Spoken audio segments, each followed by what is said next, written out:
శ్రీగురుభ్యో నమః. హరి ఓం. శ్రీమహాగణాధిపతయే నమః. శ్రీమహాసరస్వత్యై నమః. శ్రీగురుభ్యో నమః. హరి ఓం. అస్మద్గురు విద్యానందనాథ గురుచరణారవిందాభ్యాం నమో నమః. అస్మద్గురు కాశ్యపగోత్రపవిత్రం నారాయణతీశ్వరఛాత్రం వందే దాసగుణదాస విస్తం రామానుదాసస్వామినం నమో నమః.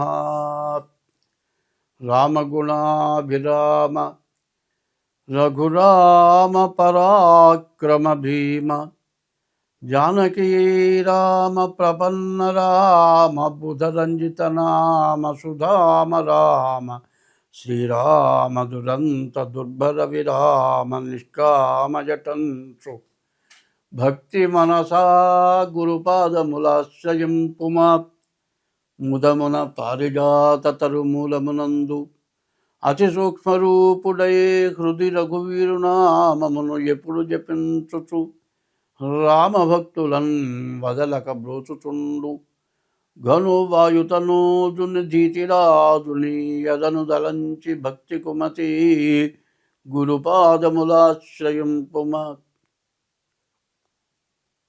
శుక్లాంబరధరం విష్ణుం శశివర్ణం చతుర్భుజం ప్రసన్నవదనం ధ్యాయేత్ సర్వవిఘ్నోపశాంతయే. 2026వ సంవత్సరం జనవరి నెల, 2వ రాశి వృషభ రాశి. ఈ వృషభ రాశి ఎట్లా ఉందో చూసుకుందాం. ఈ వృషభ రాశికి ఏకాదశంలో శని, ద్వితీయంలో గురువు, మరి 8ంట శుక్ర బుధులు, మరి 4 గ్రహాలు బాగున్నాయి. మనకు దీనివల్ల వచ్చే ప్రయోజనం ఏమిటి?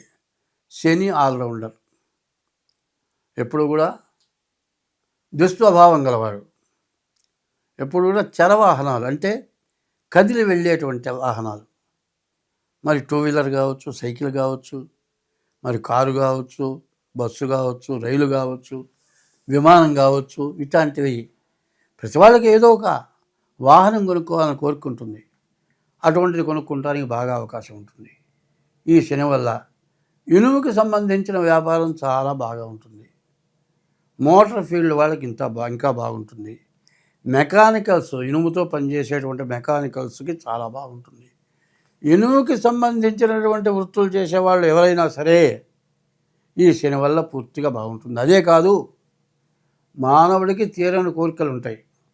కొంతమంది చదువు అయిపోయింది, ఉద్యోగం రావాలి, ఏదో చిన్న ఉద్యోగం వచ్చింది, తన చదువుకి తగినటువంటి ఉద్యోగం రాలేదు. కానీ ఈ టైంలో తన చదువుకి తగినటువంటి మంచి ఉద్యోగమే కాక మంచి ప్రమోషన్ కూడా పోవటానికి అవకాశం ఇస్తుంది. వాళ్ళ తీరిన కోరిక ఏదైనా ఉంటే తీరుతుంది. ఇల్లు కట్టుకోవాలి, లేకపోతే చదువుకున్నాడు, ఉద్యోగం కావాలి, పెళ్ళి కాలేదు, పెళ్ళి కావాలి, ఇటువంటివన్నీ కూడా మరి ఈ రాశి వాళ్ళకి చాలా బాగా ఉపయోగపడుతుంది. శుక్రుడు బాగున్నాడు, వివాహం కాని వాళ్ళకి వివాహం అవుతుంది, వివాహం అయిన వాళ్ళ సంతానం కలుగుతారు. మరి ఇల్లు, గృహం అంటే గృహము, భార్య గృహిణి, ఇల్లు గల ఆమె ఎవరు? గృహిణి, భార్య.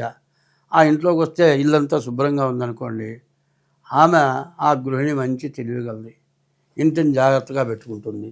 ఇల్లు ఎక్కడెక్కడ చిమ్మకుండా చింపిరిగా ఉంటే ఈమె గృహిణి అంతానికి లేదు.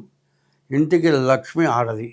కాబట్టి ఇప్పుడు ఇట్లా చెప్పానని మమ్మల్ని విమర్శించాడు అనుకోబాకండి. ఇట్లా మీరు శుభ్రంగా చేసుకుంటే ఇంటికి లక్ష్మి నువ్వే. నీ ఇంట్లో ఐశ్వర్యం నిలబడాలంటే నీ వల్లే అవుతుంది. తెల్లవారు లేచి వాకిట్లో ముగ్గేసుకోవాలి, ఇల్లంతా చిమ్ముకోవాలి, అంతా శుభ్రంగా పెట్టుకోవాలి. ఇట్లా పెట్టుకుంటేనే లక్ష్మి గడపలోకి వస్తుంది. శుక్రవారం వచ్చింది, గడపకి పసుపురాజు బొట్లు పెడితే లక్ష్మి మన ఇంటికి వస్తుంది. కాబట్టి లక్ష్మి రావాలంటే శుచి, శుభ్రత, పొద్దున్నే స్నానం చేయటం, శుక్రవారం లక్ష్మిని పూజించడం, ఇట్లాంటివన్నీ చేస్తూ ఉండాల్సింది గృహిణి యొక్క స్వభావం. నీకు ఇల్లు లేదు, అద్దె ఇల్లు నీ ఇల్లు కాకపోయినా కూడా ఈ విధమైన శుభ్రత నీకు ఉన్నట్లయితే నీవు ఇల్లు తప్పనిసరిగా కొనుక్కుంటావు. కొంతమంది జీవితం మొత్తం అద్దె ఇంట్లోనే కాలం గడుపుతారు. ఇది కారణం ఏమిటి? భార్యాభర్తలు ఇద్దరు కూడా కలిసి చేసుకునేది. భార్య చేయవలసిన పని భార్య చేయాలి, భర్త చేయవలసిన పని భర్త చేయాలి. భర్త తెల్లవారు లేస్తే పరిగెత్తాడు ఏదో దాని వృత్తి కోసం. నీవు కాస్త దేవుడు దీపారాధన, దేవుడి దండం పెట్టడం ఇట్లాంటివన్నీ కూడా భార్యకి భర్త దైవం, భర్తకి భార్య దైవం. ఈ రకం స్వభావాలు ఉండాలి. ఈ రాశి వాళ్ళకి శని బాగున్నాడు, శుక్రుడు బాగున్నాడు, బుధుడు వ్యాపార కారకుడు, వ్యాపారం బాగా సాగుతుంది. గురువు ద్వితీయంలో ధనాధిపతి అయి ఉన్నాడు. ఈ గురువు ఎప్పుడు కూడా విద్యా, ఉద్యోగం, విదేశీయానం ఇట్లాంటి వాటికన్నిటికీ కూడా ఉపయోగపడతాడు. కానీ అష్టమ కుజుడు, ఈ అష్టమ కుజుడు దెబ్బలు తగలటానికి, అనారోగ్యాలు రావటానికి, రకరకాలైన వ్యాధులు రావటానికి చాలా అవకాశాలు కనబడుతున్నాయి. ఇటువంటి వాటి నుంచి తప్పించుకోవాలి. రవి కూడా ఆరోగ్యకారకుడు. రవి కూడా నీకేంటి, ద్రవ్యరేఖ ఉంటే ఏమవుతుంది, మనిషికి శిరస్సు ప్రధానం. మనిషి మొహం కనబడితే, తలకాయ మొహం కనబడితేనే ఈయన బలానా అంటారు. నెత్తిన ముసుగు వేసుకున్నాడు, దొంగ వస్తాడు, నల్లటి ముసుగు వేసుకుంటాడు. మనకు తెలిసిన మనిషే కావచ్చు, వాడు నల్లటి ముసుగుని వేసుకొని మనకి తెలిసిన వాడు వచ్చినా కూడా దొంగని గుర్తుపట్టలేము. ఎందుకంటే మనిషికి శిరస్సు ప్రధానమైంది. మరి జ్ఞానం కలిగింది. మరి 9 రకాల జ్ఞానాలు, చెవులు 2, కళ్ళు 2, ముక్కులు 2, 6, నోరు 1, 7. మరి నవరంధ్రాల్లో 7 రంధ్రాలు ఈ మొహం తలకాయలోనే ఉన్నాయి. మరి ఒంటేలు 2 ఏళ్ళు 2 రంధ్రాల కిందికి ఉన్నాయి. మరి ఈ ముఖం ప్రధానమైంది.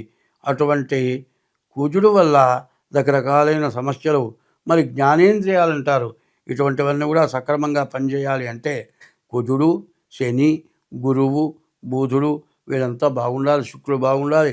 కాబట్టి ఈ రాశి వాళ్ళకి బుధుడు వ్యాపారకారకుడు, గురువు విద్యాకారకుడు, శని ఆల్రౌండర్, అన్నీ బాగున్నాయి. కుజుడు వల్ల మాత్రం సమస్యలు బాగా పెరగడానికి అవకాశం ఉంది. మరి గురువు వల్ల కూడా ద్వితీయంలో ధనాధిపతి కానీ కొంత దండగమారి ఖర్చు అవడానికి బాగా అవకాశం ఉంది. కాబట్టి రవి వల్ల కూడా నీవు చేసేటువంటి వృత్తిలో ఎక్కడో చోట పొరపాటు పడి అవమానాలు పాలు కావడానికి కూడా అవకాశం ఉంటుంది. కాబట్టి ఎంతో జాగ్రత్తగా ఉండాలి. ఎప్పుడు కూడా ఈ టైంలో ఈ రవి కుజుడు బాగుండనప్పుడు నీవు చేసే ప్రతి పని ఆలోచించి చేయాలి. ఇప్పుడున్న పరిస్థితులు ఏమిటాయంటే, ఇప్పుడు మగ ఆడ దగ్గరదే గొడవలు వస్తున్నాయి. మామూలుగా ఏమక్కర్లే, పోతూ పోతూ అటు ఏందయ్యా నన్నే చూస్తున్నావు, ఏంటి నీ సంగతి ఏంటి అంటుంది. నువ్వు అటు నిన్నే చూస్తున్నట్టేం లేదు, కానీ మన టైం బాగుండకపోతే నన్ను చూస్తున్నాడు వీడంటుంది. కాబట్టి ఇట్లాంటి సమస్యల నుండి బయటపడాలి అంటే జాగ్రత్తగా ముందు ఇది గోచారమే చెబుతున్నాను. డేట్ ఆఫ్ బర్త్ ద్వారా జన్మలగ్నం ఉంటుంది. గోచారం ద్వారా 25 వంతులే జరుగుతుంది.